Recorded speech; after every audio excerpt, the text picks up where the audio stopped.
Oi, viajante da vida. Você acha que reencarnou para pagar dívida? Só se Deus fosse agiota, não é?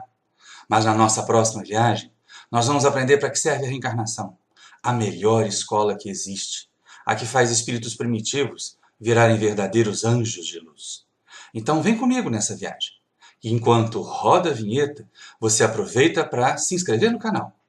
Dá um joinha aí e comentar lá no final, para a gente poder continuar divulgando mensagem de paz e amor para muita gente por aí. Desde já, obrigado e boa viagem!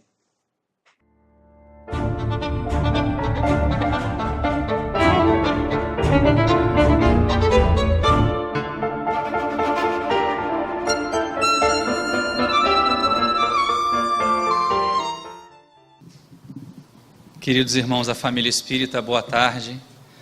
É uma alegria nós podermos dar sequência às tarefas já iniciadas hoje, agradecendo a Deus, a Jesus, a oportunidade de servir. Quantas vezes, em quantas outras oportunidades reencarnatórias, nós aqui reunidos talvez não estivéssemos trabalhando a construção do bem. E hoje estamos sendo todos privilegiados por poder participar dela.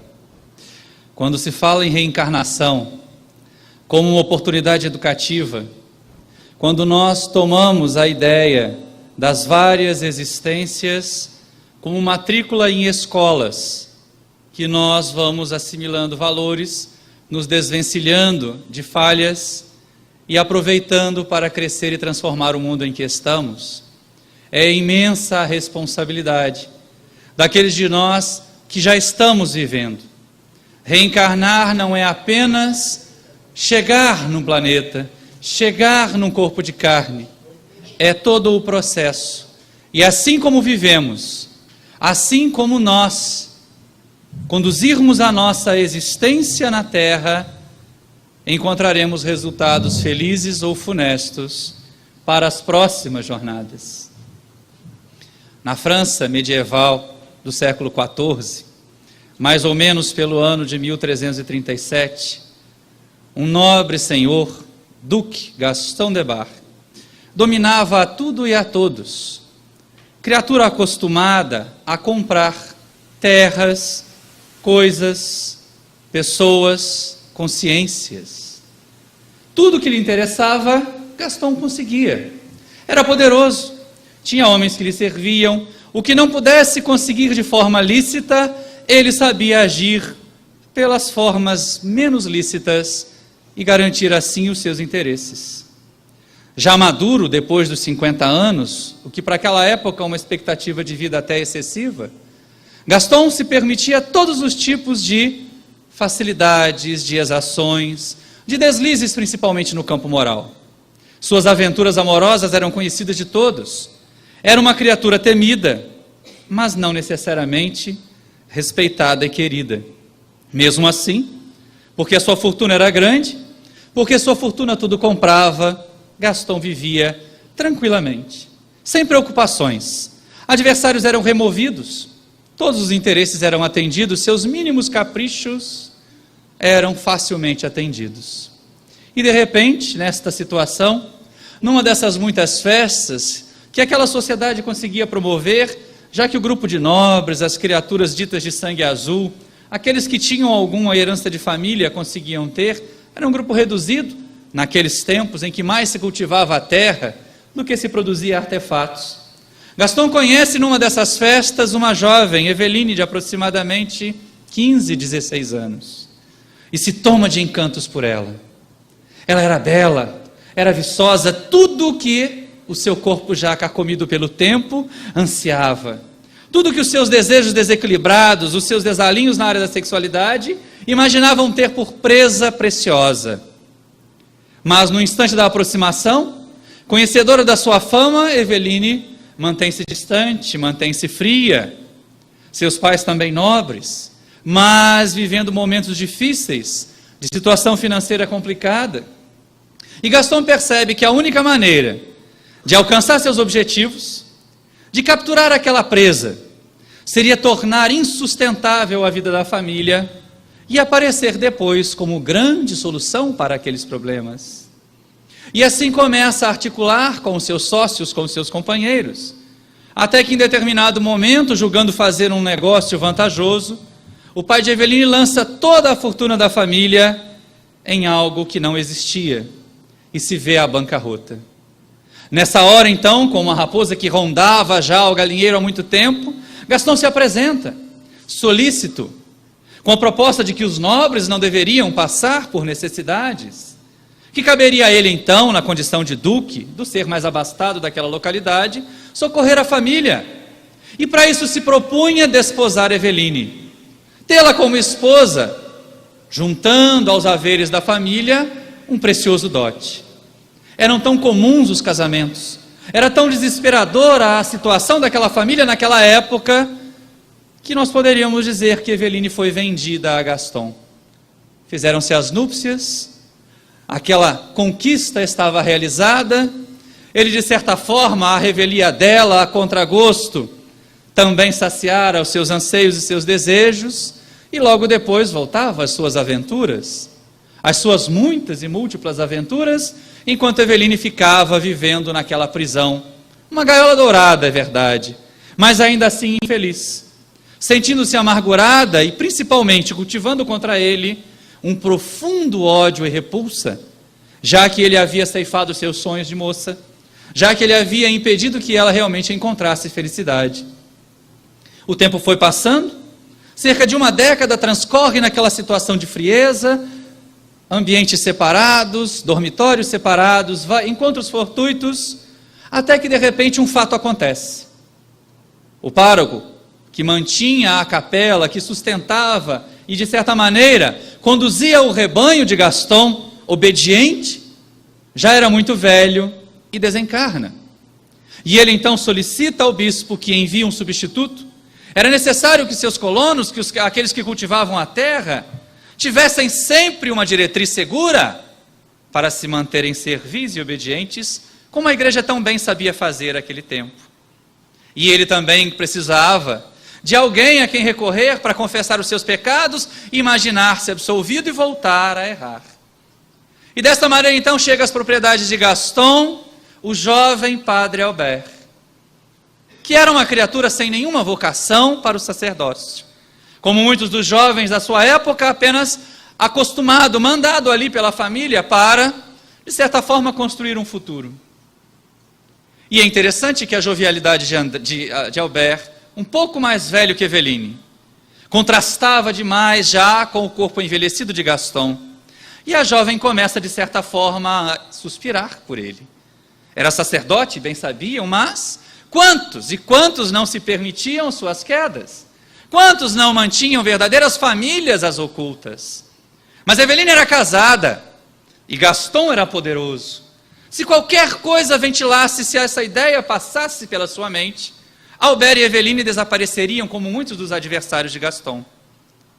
Mesmo assim, tomados por essa tórrida paixão que ele também começou a corresponder, começaram a se encontrar às ocultas. Começaram a viver um relacionamento. E Gaston, que já havia muito, atraía o ódio de tantos inimigos, numa das suas aventuras, numa dessas caçadas festivas, acaba sendo atingido por acidente. Aqueles acidentes tão fáceis de serem encomendados por outros tantos poderosos quanto eles. E desencarna dessa forma abrupta, deixando Eveline senhora de tudo, agora duquesa poderosa. E embora eles jamais pudessem tornar pública a sua paixão e o seu relacionamento, teriam toda a liberdade, sem a preocupação das perseguições e do castigo de Gaston. Lê do engano. Quando nós nos conduzimos mal na vida, nós acarretamos dores terríveis para aquela e para as futuras existências. Mal desperta nas regiões das sombras, Gaston percebe o que se passara sob o seu teto. Ao tentar ainda ser senhor da sua casa, administrar os seus empregados, ninguém o ouve, nem a esposa o atende. Ele não sabia que havia morrido. E começa então a acompanhá-la e presencia as cenas de amor do jovem casal. Toma-se de fúria, associa-se a outros espíritos também ensombrecidos e começa o processo de perseguição, assolando aquelas criaturas com pensamentos negativos, inspirando em Eveline ciúme e no padre Albert uma profunda tristeza, um desânimo e a culpa, porque de alguma maneira violava seus votos. E aquelas criaturas que tinham tudo para parecer amantes felizes, não descobertos, vão até o termo daquela jornada vivendo atritos, imensos sofrimentos, de sabores variados. Ambos desencarnam e se deparam logo com Gaston e a sua equipe de sicários a serviciá-los, aproveitando-se das suas energias, torturando-os e principalmente mantendo-os distantes, separados, porque Albert desencarnou alguns anos antes de Eveline e nunca pôde encontrar-se com ela. Passam-se várias décadas, mais de um século transcorre, até que os benfeitores espirituais conseguem interferir, conseguem envolver aquelas três criaturas atormentadas em vibrações mais amenas. E Albert, sendo o primeiro a capitular, pede ajuda, pede socorro. Já não suportava mais a vida nas sombras. Logo, Eveline é resgatada. E Gaston, numa determinada manobra da espiritualidade maior, é imediatamente conduzido à reencarnação, agora na Itália do século XVI.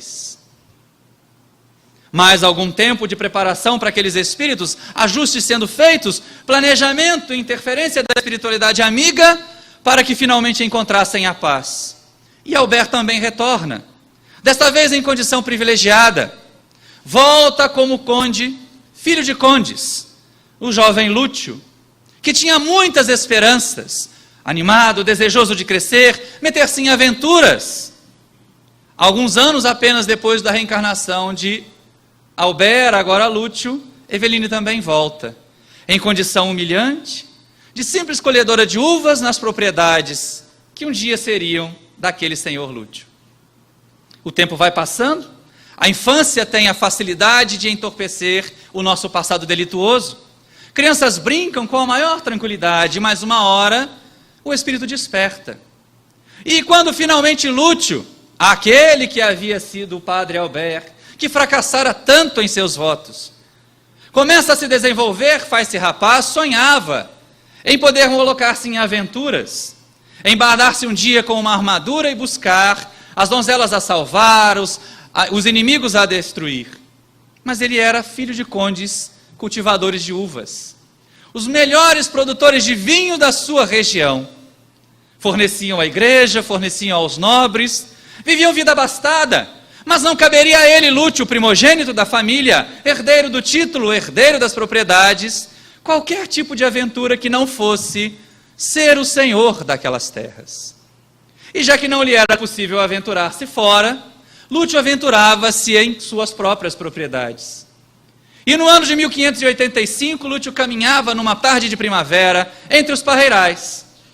Quando desce da montaria e começa a percorrer as várias alamedas, os vários caminhos, e se depara com uma jovem que se chamava Ana, 13 anos, lenço ao cabelo como era o costume das jovens colhedoras de uvas daquele tempo, e uma simples madeixa loura que escapava de sua testa. Seu coração começou a bater descompassado, ela baixou os olhos enrubescida. Nós diríamos que aquelas almas se reencontravam, e era de verdade. Era um reencontro, nas mesmas propriedades, no mesmo parreiral. Ana já se sentia perseguida, de certa forma assediada, por um outro rapaz, um outro colhedor de uvas, chamado Girolamo. Ele tinha por ela paixão cega. Na verdade, Girolamo era Gaston, o antigo duque que abusara tanto do seu poder e agora vinha em condição de subalternidade. E aquele triângulo, mais uma vez aproximado, começa a trilhar os caminhos que deveriam ser de libertação e de paz. Quantas vezes nos enganamos? Naquelas condições, em situações e condições sociais tão diferentes, jamais aquele romance teria futuro. Mesmo assim, impetuoso, Lúcio insiste. Envolve-se com Ana, enreda, e ela se deixa tomar de paixão, porque também o amava. Girolamo toma-se de fúria e denuncia aos pais do jovem aquele romance. Explode um escândalo. Jamais permitiriam que ele se juntasse a uma criatura tão reles. Ele insiste que a ama, que poderiam educá-la, fazê-la uma deles. Os pais não aceitam. Seu casamento, diziam eles, deveria ser para aumentar o poder e a riqueza da família. E assim rapidamente articulam a separação do casal. Ana é mandada para um convento fazer-se freira. Trancafiada aos cuidados da igreja, jamais seria alcançada por Lúcio. Quando este se rebela e ameaça fugir, ameaça deixar o controle da família, também é mandado a um mosteiro fazer-se padre. Era tão frequente que as famílias associassem o poder, a riqueza material com a autoridade da igreja para se tornarem ainda mais poderosos. E quando levado àquele mosteiro, quando deixado lá para os seus estudos, Lúcio se sentiu morrer. Revoltado por saber quais eram os artífices da sua infelicidade, quem os havia delatado, quem os havia comprometido, prometia vingar-se. E passou os primeiros anos da sua existência daquele lugar apenas tramando como alcançar poder, como se desvencilhar das suas amarras e atingir as criaturas que o feriram. Rapidamente, pela sua inteligência, pelo costume de lidar naquele ambiente também, vindo de outras existências, ele consegue fazer-se indispensável ao prior, necessário em todas as atividades. Conhecia como poucos as intrincadas situações que ali ocorriam. Quantos jovens eram mandados para lá para esconder-se das suas vergonhas morais, das suas quedas, dos seus deslizes. E assim, num determinado momento, aproveitando a venalidade do sacerdote que os controlava, percebendo-lhe alguns deslizes, Lúcio se impõe, coloca e ameaça denunciá-lo para assumir-lhe a posição. Já era mesmo o segundo em comando, já era mesmo aquele secretário confiável, aparentemente, e o sacerdote já velho, cansado, temeroso das perseguições da igreja, cede espaço, remoendo o seu ódio, mas ainda assim indica Monsenhor Lúcio para substituí-lo. E a partir dali, então, tudo mais se torna ainda mais terrível. Rapidamente, uma denúncia anônima faz que Girólamo caia prisioneiro e apodreça nos porões da Inquisição. Aqueles que forneciam uvas, o vinho e que compravam das propriedades de seu pai, param de comprar e a propriedade começa a declinar. Desde que ninguém afrontasse a sua autoridade, Lúcio permitia todo tipo de queda, todo tipo de deslize, tanto entre os sacerdotes quanto entre os nobres, principalmente entre estes, que faziam doações vultosas para que a igreja continuasse anestesiando as suas consciências. Em determinado momento, ele mesmo, Lúcio, se permite as suas quedas, as suas aventuras, e numa delas encontra-se com Maria, uma jovem de aldeia acostumada e ambiciosa por questões que não lhe eram ainda da alçada, não tinha para isso. Invejava as jovens ricas, desejava ter para si as mesmas roupas ricas, as mesmas roupas belas, as joias, os perfumes, e não queria viver naquela aldeia. Dessa união escusa, um determinado momento, Maria percebe que carrega em si um fruto. Inteligentemente ela se afasta, espera que a criança nasça, procura então, junto aos pais de Lúcio, os recursos, as riquezas que ela almejava encontrar, e é enxotada de lá como um cão sarnento. Eles se recusam a acolhê-la, colocam a criança como um bastardo e não lhe dão a menor atenção. Maria torna sua aldeia, deixa o filho com a mãe e mete-se no mundo em aventuras, vindo a desencarnar alguns anos depois, vítima de sífilis e outras enfermidades num prostíbulo. A criança vai crescendo com o passar do tempo aos cuidados da avó.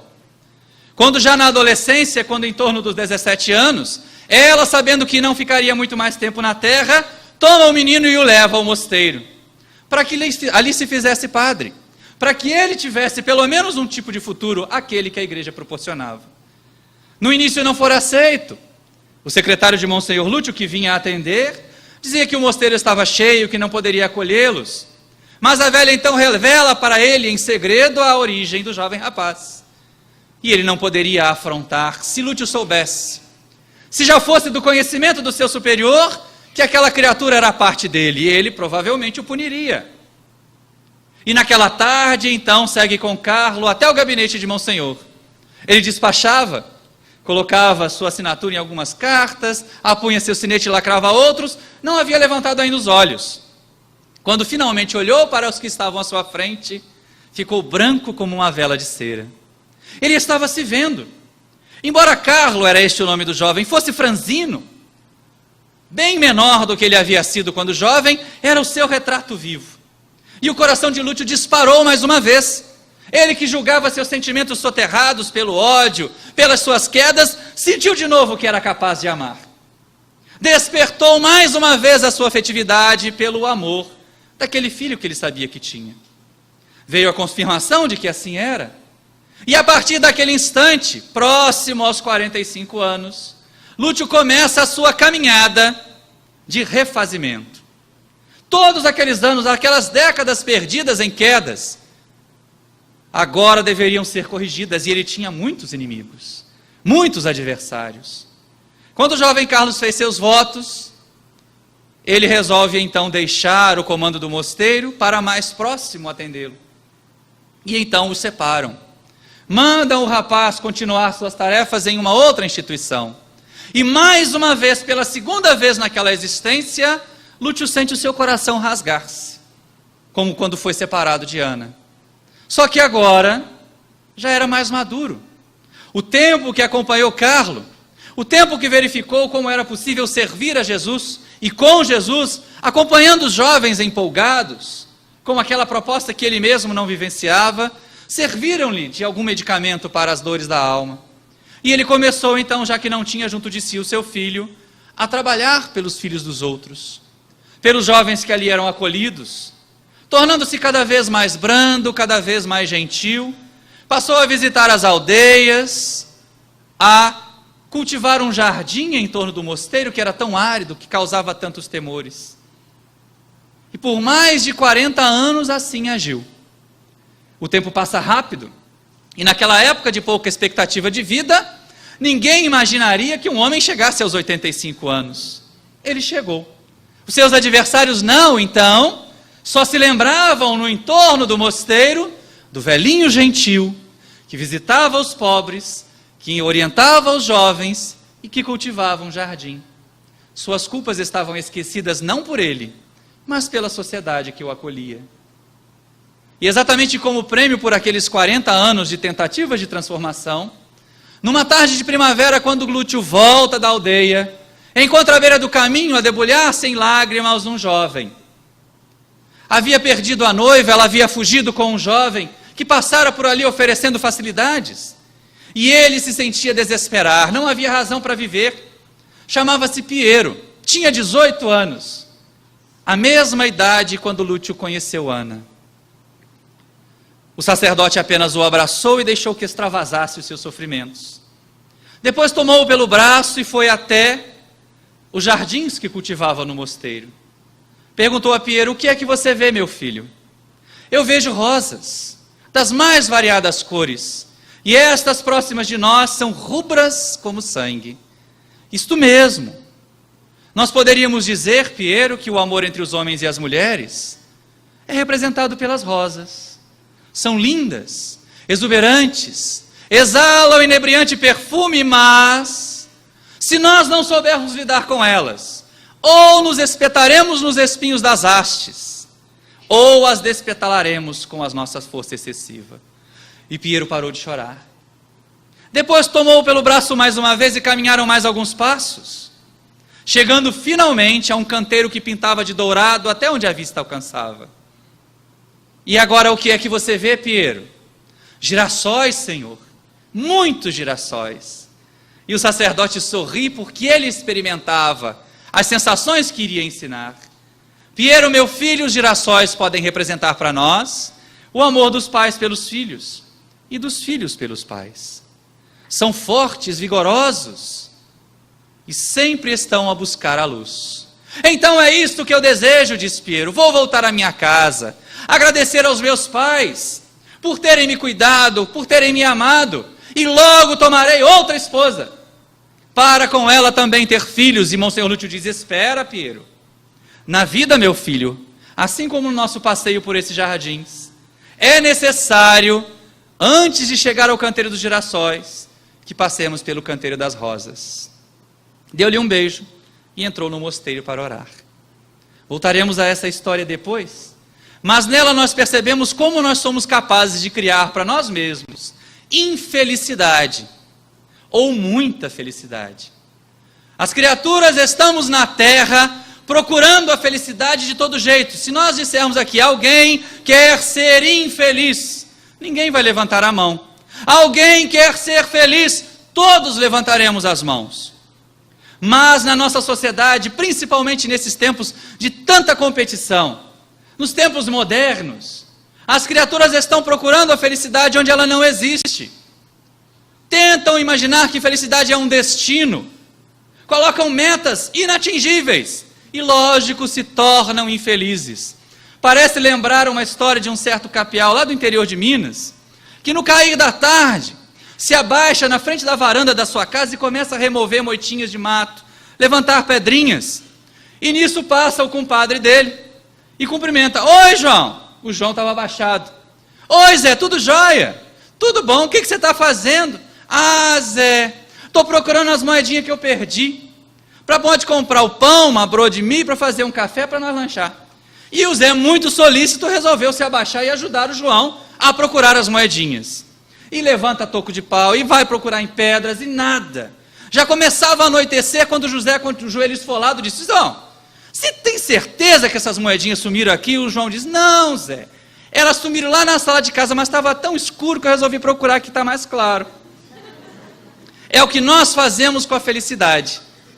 Nós não temos coragem de procurar a felicidade onde ela está, só onde há brilho de luzes, onde há os globos coloridos, onde há o barulho da música estridente, onde há a dourada dentro de um copo, e aí nós ficamos, lógico, infelizes.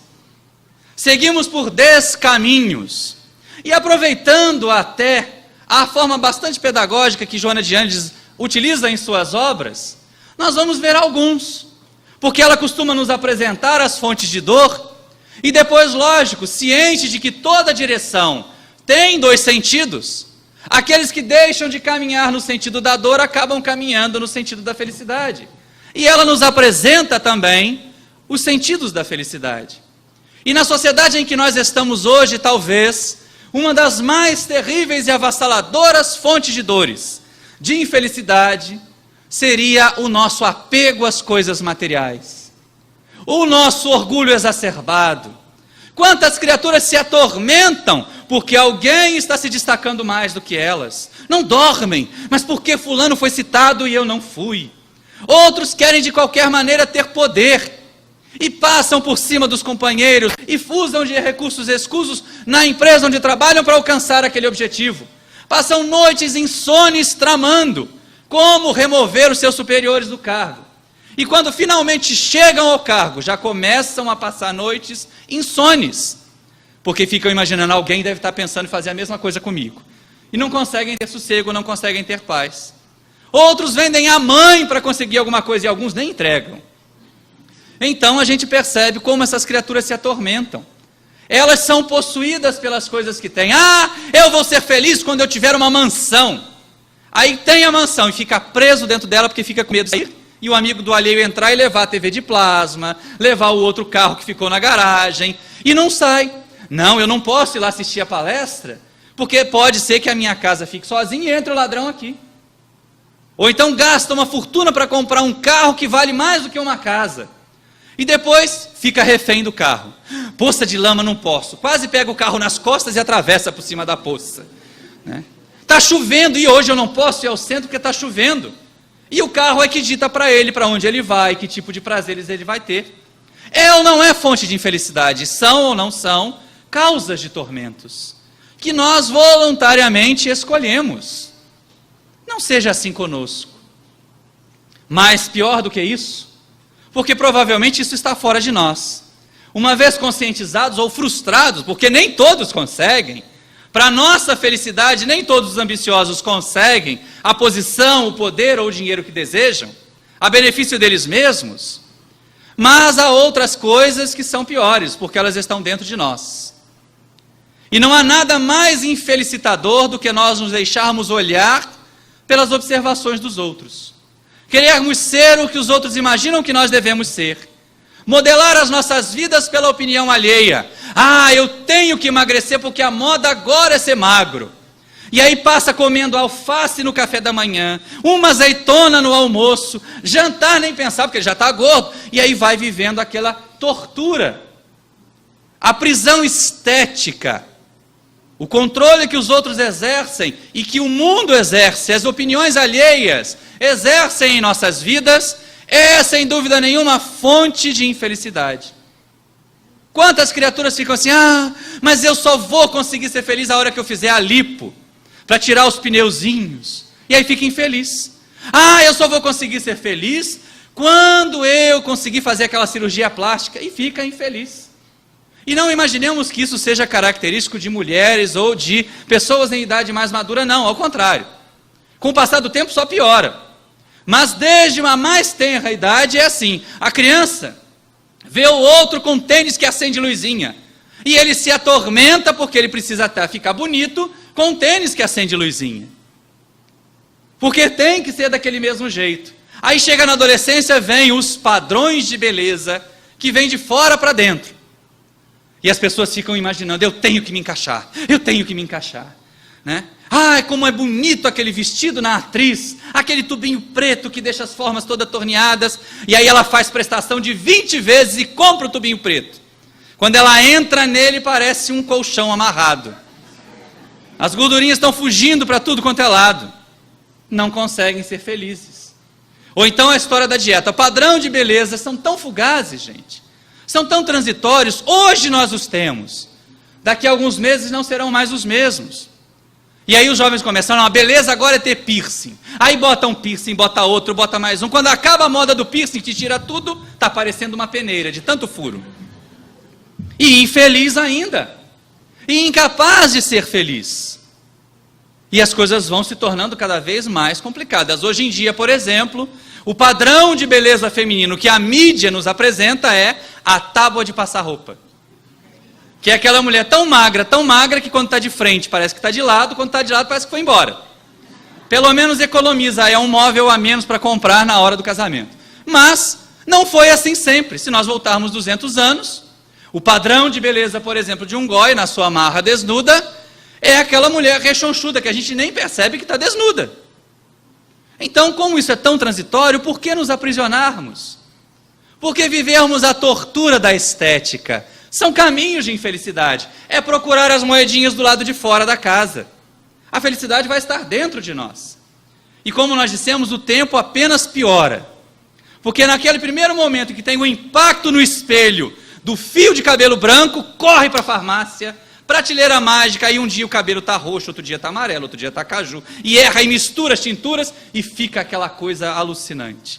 Porque estão infelizes, porque esperam que o espelho diga que está bonito, e não diz assim, está bonito hoje, hein? Mesmo que esteja gordinho, já estou indo para o terceiro queixo, mas a saúde está em dia, então está ótimo. Para que nós não fiquemos nos atormentando. E o tempo que vai passando, efeito físico, a espiritualidade também diz o que quer de nós. Mediunidade sonora. E nós vamos perceber que o tempo apenas agrava isso. Quando já não tem mais jeito, porque o tempo diz que o corpo não tem mais jeito. Uma hora esse corpo se gasta e vai precisar ser substituído por outro. É lei da reencarnação. Mas as pessoas vivem tentando fugir. E quando já a tintura não dá mais jeito, quando a esfoliação já não resolve mais, começam a apelar. Vou fazer uma plástica. Aí estica um pé de galinha daqui, vai puxando dali. Com 30 anos já fez umas 2 cirurgias. Quando chega aos 50 anos já está tão esticado, mas tão esticado que para dar um sorriso tem que levantar o joelho. Não tem pele suficiente para os 2 movimentos. E é uma tortura, porque essas pessoas continuam infelizes. E chegam à desencarnação infelizes, prisioneiras da forma como os outros as veem. Acordemos todos os dias de manhã, não interessa como é que esteja o nosso rosto, e façamos uma declaração de amor. Você está lindo hoje. É o que vai melhorar a nossa autoestima. É o que vai nos fazer sentir menos infelizes e provavelmente mais felizes. E lógico, não poderíamos deixar de comentar aqui aquele caminho de infelicidade que faz parte da nossa história, que é a ânsia de sermos amados. Quantas criaturas passam a vida, mas mas eu só vou ser feliz se eu conseguir casar com aquela modelo que eu vi na televisão. Está condenada à infelicidade. Em Volta Redonda, ela nunca vai passar. Então não vai casar com ela. A gente também não vai sair daqui, está infeliz. Está condenado à infelicidade. Ou elas também. Nossa, mas só vou ser feliz se eu casar com um ator que está fazendo sucesso. E aí ele sai da mídia e nem dá bola para ela, e ela fica infeliz. E quantas criaturas passam a vida inteira se queixando, porque fulano me abandonou e eu me dediquei tanto a ele, porque a Beltrana não deu valor a tudo que eu fiz por ela. Graças a Deus que eles foram embora, porque não mereciam mesmo o nosso afeto. Numa das parábolas do nosso livro Parábolas de Boa Noite, conta-se a história de um velho sábio, que em determinada manhã foi despertado pelos jovens da aldeia, todos lamentosos, todos chorando, todos se queixando das suas desilusões amorosas. Um tinha sido abandonado pela esposa, o outro tinha sido traído pelo amigo nos negócios, a outra tinha sido esquecida pelo noivo. E assim foram passando as suas mágoas, ele deixou que todos falassem. Depois pediu que um deles se aproximasse, abriu a sua boca e sinalizou para que o rapaz olhasse lá dentro. Depois de alguns instantes de inspeção, ele disse: o que é que você viu, meu filho? Eu vi, mestre, que lhe falta um dos molares. E o sacerdote então disse: exatamente. Durante toda a minha vida eu cuidei dos meus 32 dentes com o mesmo carinho. A vida adulta, né, Vadim? Que antes não tem 32 não. Com o mesmo carinho, com a mesma atenção, mas chegou uma hora em que apenas esse molar apresentou uma grande cárie, que doía muito, mas eu estava tão acostumado com ele, a forçar a mastigação mais desse lado, que ia suportando essas dores. De alguma forma, o meu molar cariado me fazia sofrer, mas ele também me dava algum prazer. Mas o tempo foi passando, a cárie foi se agravando cada vez mais, até que não teve jeito, e foi necessário arrancar o molar. Nos primeiros dias parecia que a minha boca estava toda vazia, que tinham me retirado todos os dentes, eu não sabia sequer comer. Mas o tempo foi passando, e como eu gosto muito de mim mesmo, como eu amo a vida, aprendi a distribuir o alimento pelos outros 31 dentes que sobraram, e lá estavam eles, solícitos, também esperando pelo meu amor, e me retribuindo com a alimentação que eu queria. Passei a viver muito mais em paz, e hoje não sinto a menor falta, nenhuma ausência daquele molar cariado. Quando ele terminou a sua lição, os jovens olharam para ele estarrecidos. O que é que um dente podre tem a ver com amor, com coração partido? E os velhos então dizem: meus filhos, os vossos amores que partiram, as pessoas que não souberam valorizar o vosso afeto, são como esse molar cariado. Pelas conveniências, por acomodação, até vos habituastes a eles. Causavam-vos dores, mas também tinhas o status de ter alguém ao vosso lado, a possibilidade de ter a companhia de alguém. Mas chegou uma hora em que, finalmente, as leis da vida extraíram de vós essas criaturas que não vos faziam bem. Então, portanto, meus queridos filhos, não lamenteis a perda daquilo que vos fazia mal. E os jovens finalmente entenderam. Claro que isso não quer dizer que o Maurício veio à tribuna dizer para a gente chamar ex-marido e ex-mulher de dente cariado. Por favor. Às vezes eles doem até mais do que o dente cariado. E aí a gente vai percebendo quanto nós estamos nos infelicitando quando estabelecemos condições, nos esquecendo de que felicidade não é destino, é jeito de caminhar, é forma de conduzir a nossa existência. E aí vem as propostas. Ora, se dessa maneira o apego às coisas materiais, a ambição, o orgulho, a prisão estética, a ansiedade por ser amados são caminhos, são sentidos que levam à infelicidade, o que nos trará felicidade? Quais seriam caminhos para a felicidade? Se nós tomarmos os pontos em separado, vamos dizer assim, contra o orgulho, o apego, a sede de poder, nós poderíamos exercitar o desprendimento.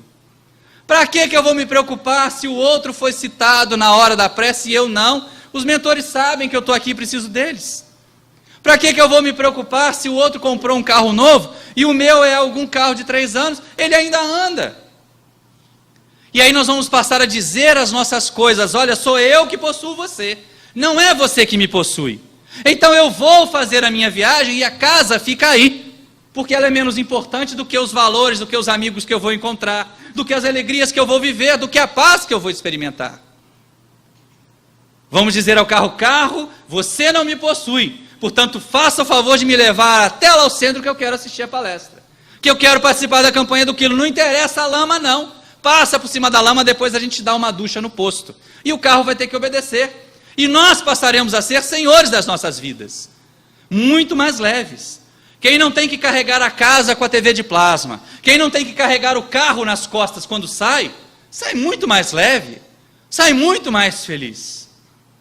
E lógico, nós aqui não vamos estar fazendo apologia da feiura, mas contra a prisão estética, nós vamos buscar aquele equilíbrio proposto a Kardec no Evangelho segundo o Espiritismo, e vamos cuidar do corpo e do espírito. Lógico que se eu tenho diabetes ou tenho pressão alta, eu não vou comer excessivamente doces, nem vou mergulhar a batata frita no saleiro. É o nosso corpo, é presente de Deus. Participando do processo reencarnatório, do planejamento reencarnatório, é o melhor corpo que nós poderíamos ter. E essa é uma questão importante. Antes de nós nos queixarmos da nossa vida, antes de nós nos queixarmos daquilo que nós temos, pensemos que no planejamento reencarnatório foi o melhor que nós poderíamos ter. Porque se a espiritualidade nos desse o corpo que nós merecíamos, nem o Corcunda de Notre Dame ia querer olhar para a gente. Se a espiritualidade nos desse a família que nós precisamos, a sogra que nós precisamos, ninguém ia aguentar. Então a gente tem aquilo que precisa para evoluir. O corpo que precisa para evoluir, a família que precisa para evoluir, as experiências, claro, ninguém vai se acomodar. O outro está lá pisando no pescoço e diz: eu estou assim porque Deus quer. Não quer não, tira o pescoço daí de baixo que você vai ver como é que dói menos. Nós temos que ter essa iniciativa também. A doutrina espírita não nos mantém agrilhoados a nada que nos infelicite, mas também nos solicita ter a percepção daquilo que realmente vai nos fazer felizes. E nesse sentido, então, contra a prisão estética, saibamos dar cuidado certo ao corpo, para que ele sirva de instrumento ao espírito, e o espírito se coloque em condições de nos impulsionar à evolução. E lógico, aqueles de nós que enfrentamos a ansiedade de sermos amados, vamos perceber uma coisa importante: todo o amor que nós recebemos dos outros não é nosso, é dos outros por nós.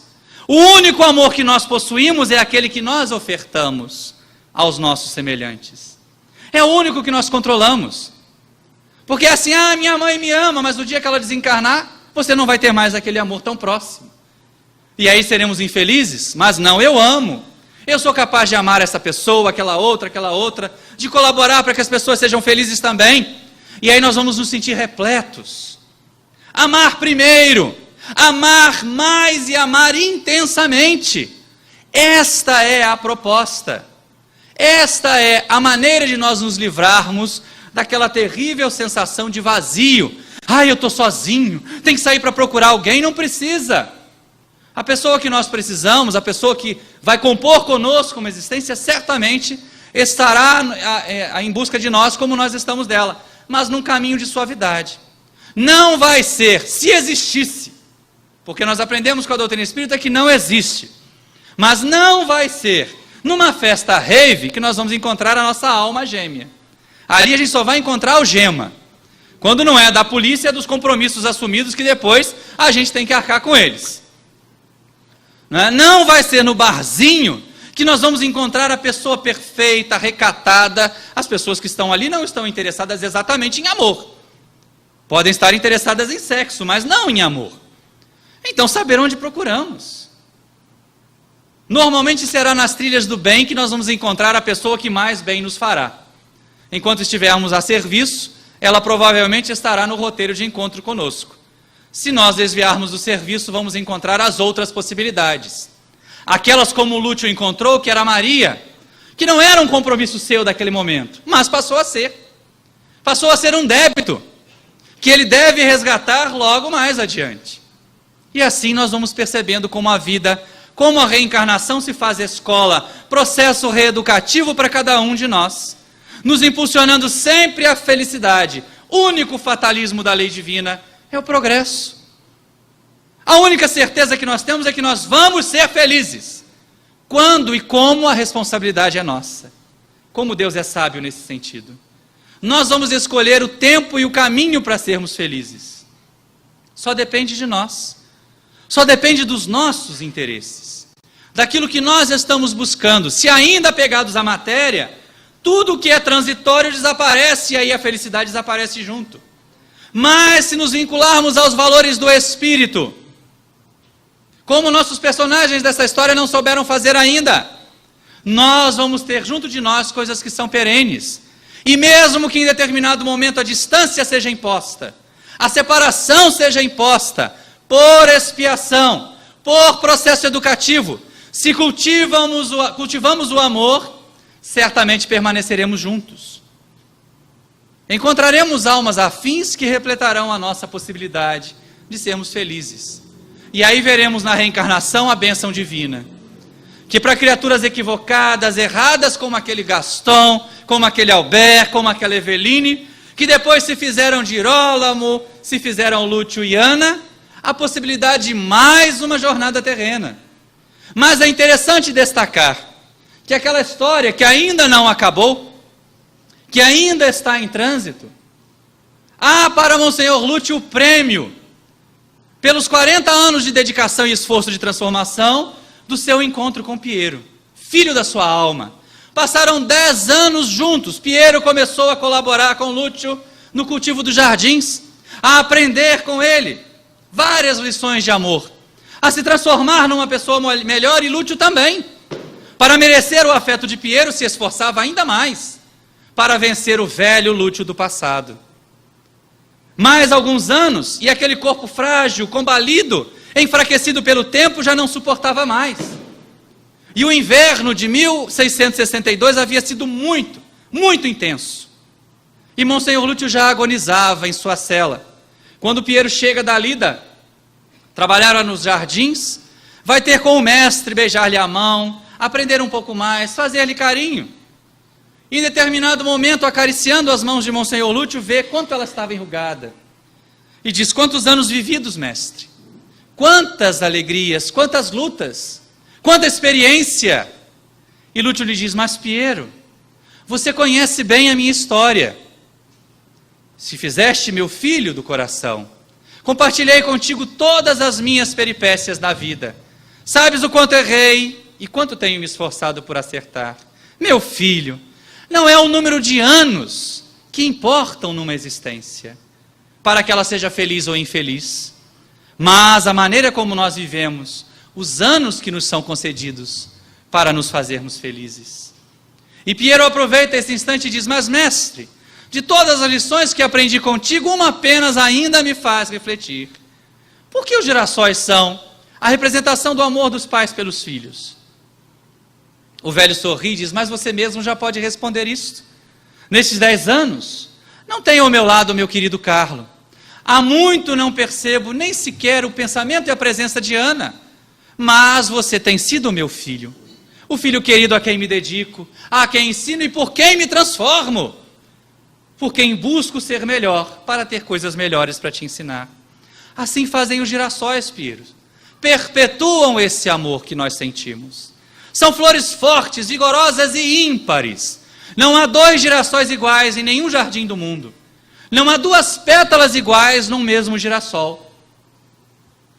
Eles passam a sua existência inteira a buscar a luz, alimentando-se dela, fortalecendo-se cada vez mais, mas o tempo também os debilita. E quando os girassóis estão fracos, Piero, deitam suas sementes ao solo. As aves do céu se alimentam delas. E aquelas que sobejam germinam e geram outros girassóis, perpetuando a flor. Como o amor dos pais certamente se perpetua no amor dos filhos. Deu um sorriso e desencarnou. Naquele momento se despediu do seu filho amado. Piero sentiu bastante a falta daquele mestre. Era um amigo inigualável. Quantas e quantas vezes, quando se aborrecia na aldeia, buscava o aconchego do sacerdote para encontrar alento e dizia: como seria bom se eu fosse teu filho? E o velho apenas sorrindo dizia: mas tu és. Pelos condutos da alma, Piero, tu és o meu filho amado. E assim que Lúcio desencarnou, foi o último daquelas 3 personagens a deixar a terra. Porque Girolamo logo morreu nos calabouços da Inquisição. Ana passou um tempo endurecida, amarga, naquele convento em que fora internada, até que finalmente, com a chegada do século XVII, uma jovem foi levada para ali, poderíamos chamá-la agora de Rosália, diferente das demais. Também tinha sido frustrada, também tinha sido afastada dos seus sonhos, mas Rosália era gentil, era um espírito amoroso, e já que não podia viver o sonho da maternidade através das suas próprias entranhas, resolveu ser mãe das suas filhas de convento, e a todas acolhia, e a todas foi instruindo, e Ana foi aprendendo com aquele espírito a sutileza de amar de verdade. Logo depois desencarnou, só Lúcio ficou tanto tempo, tantos anos, e ao deixar a terra, ao abandonar aquele corpo físico que já não respondia mais, foi acolhido pelo amigo espiritual que o conduz há mais de 2000 anos. Ele o recebe, e ele saúda sim, abraça o amigo que havia conseguido realizar muito. Mas logo depois de refeito vem a reprimenda. Lúcio, Lúcio, desesperado e afoito que foste, não percebeste que essa oportunidade era a tua redenção e dos demais? Como assim? Pergunta ele. Não deverias ter vivido essas experiências, te precipitaste. Teu planejamento era esperar, era ser paciente. Logo, logo, Girolamo se casaria com Ana, sim, mas eles não seriam muito felizes. Ela resgataria os débitos com ele. Tempos difíceis, meu filho. Girolamo não duraria mais de 10 anos na terra. Ana ficaria viúva. E passados esses 10 anos, serias tu, conde, livre, senhor de todas aquelas propriedades, sem nada que os impedisse de viver o vosso amor. Puseste tudo a perder com a tua precipitação. Agora vamos começar a planejar tudo de novo. Tudo deve ser refeito. Mais uma vez Deus te concederá outra encarnação. E primeiro ele voltou, ainda numa outra encarnação infrutífera, apenas para estar ao lado de Piero. Até que finalmente o finalzinho do século XX e o início do século XXI reuniu todos esses personagens outra vez. Agora a Ana bem longe de Lúcio, para que não pudessem se atormentar com aquela paixão.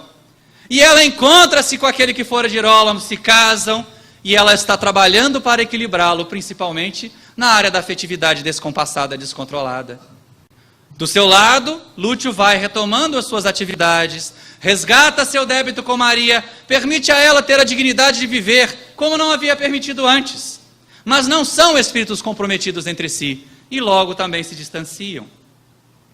Agora é o momento de esperar. A única consolação de Lúcio nessa jornada é a presença de Piero. Este finalmente lhe foi concedido como filho biológico, para que sigam juntos, crescendo e construindo, através do bem, o mundo melhor em que nós vivemos. Nós somos os transformadores do mundo. A reencarnação é uma das ferramentas que nos é concedida para realizar essa tarefa. Aprendamos então, vamos buscar com Jesus, servir mais, amar mais, nos desapegarmos das coisas que causam infelicidade e nos vincularmos aos valores que trazem felicidade. Assim a escola da reencarnação será para nós um momento prazeroso e diremos obrigado, meu Deus, pela luz da minha família, pela oportunidade da escola, obrigado, Senhor, pela casa espírita que me acolhe, por conhecer essa doutrina que me traz a mensagem de Jesus, tão clara, tão nítida, tão transformadora de mim mesmo. Obrigado, Senhor, pela oportunidade de trabalhar, pelas mãos que eu posso utilizar no atendimento aos sofredores, pela inteligência que eu posso colocar à disposição daqueles que ainda ignoram, ajudando-os a encontrar a luz. Por tudo, Senhor, pela vida, muito obrigado, porque nós estamos aqui. A vocês, companheiros, muito obrigado pela atenção.